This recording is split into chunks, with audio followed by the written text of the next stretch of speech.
Saudara-saudari yang dikasihi Tuhan, selama 7 hari ini kita telah belajar tentang kemenangan yang Yesus kerjakan melalui salib dan kebangkitannya. Kita melihat kemenangan atas dosa, atas iblis, atas kematian, dan kemenangan yang memberi hidup baru serta pengharapan kekal. Namun pertanyaan pentingnya adalah, bagaimana kemenangan itu nyata dalam kehidupan kita sehari-hari di dunia ini?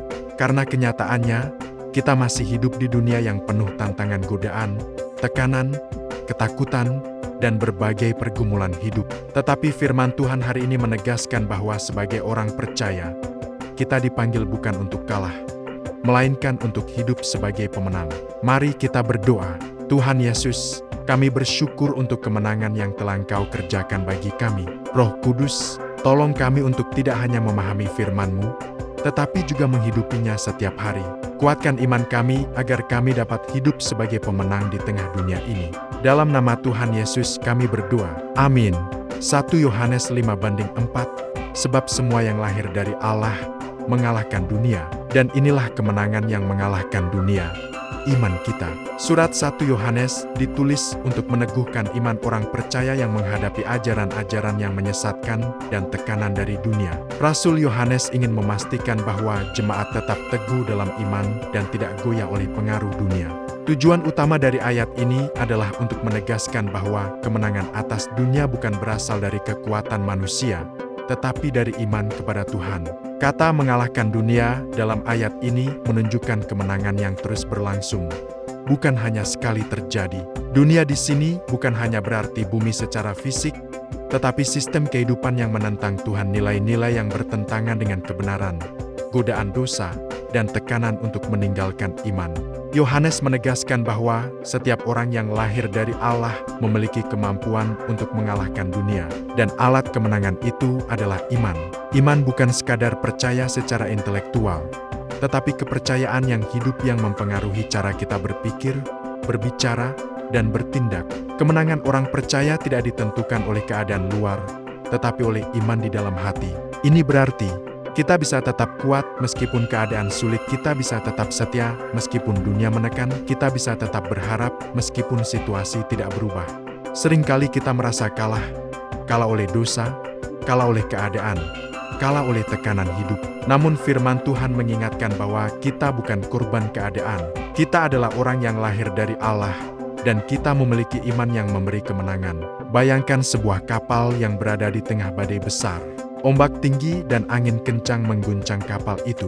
Namun kapal tersebut tidak tenggelam karena memiliki jangkar yang kuat. Iman kita seperti jangkar itu. Dunia mungkin berguncang, tetapi selama iman kita tertanam dalam Kristus, kita tidak akan hancur. Seorang tokoh iman seperti Daniel hidup di tengah tekanan besar di Babel. Ia tetap setia kepada Tuhan meskipun harus menghadapi ancaman hukuman. Iman Daniel membuatnya tetap berdiri teguh, dan Tuhan menunjukkan kemenangannya dalam hidup Daniel. Bagaimana kita hidup sebagai pemenang? Memelihara iman setiap hari melalui doa, firman, dan persekutuan dengan Tuhan. Menolak nilai-nilai dunia yang bertentangan dengan firman Tuhan, hidup sesuai kebenaran, bukan arus dunia. Tetap setia dalam segala keadaan, baik dalam keberhasilan maupun kesulitan. Tuhan, kami bersyukur karena Engkau telah memberikan kami kemenangan melalui iman. Tolong kami untuk tidak hidup dalam kekalahan, tetapi sebagai pemenang di dalam Kristus. Kuatkan iman kami agar kami tetap setia di tengah dunia ini. Dalam nama Tuhan Yesus kami berdoa. Amin. Bapa kami yang di surga, dikuduskanlah nama-Mu. Datanglah kerajaan-Mu.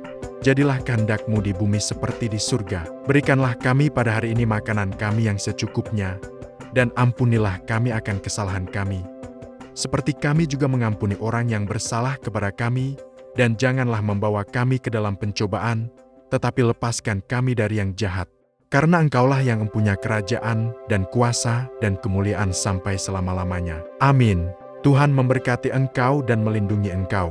Tuhan menyinari engkau dengan wajah-Nya dan memberi engkau kasih karunia. Tuhan menghadapkan wajah-Nya kepadamu dan memberi engkau damai sejahtera. Amin.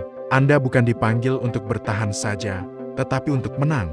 Dan kemenangan itu bukan dari diri Anda, tetapi dari iman kepada Kristus yang telah mengalahkan dunia. Jika seluruh rangkaian renungan ini memberkati Anda, jangan lupa untuk like, komen, share, dan subscribe agar semakin banyak orang mengalami kemenangan di dalam Kristus. Terima kasih telah mengikuti renungan 7 hari ini. Selamat melanjutkan aktivitas Anda. Tetaplah hidup dalam iman dan kemenangan, karena di dalam Kristus, Anda adalah pemenang atas dunia. Tuhan Yesus memberkati.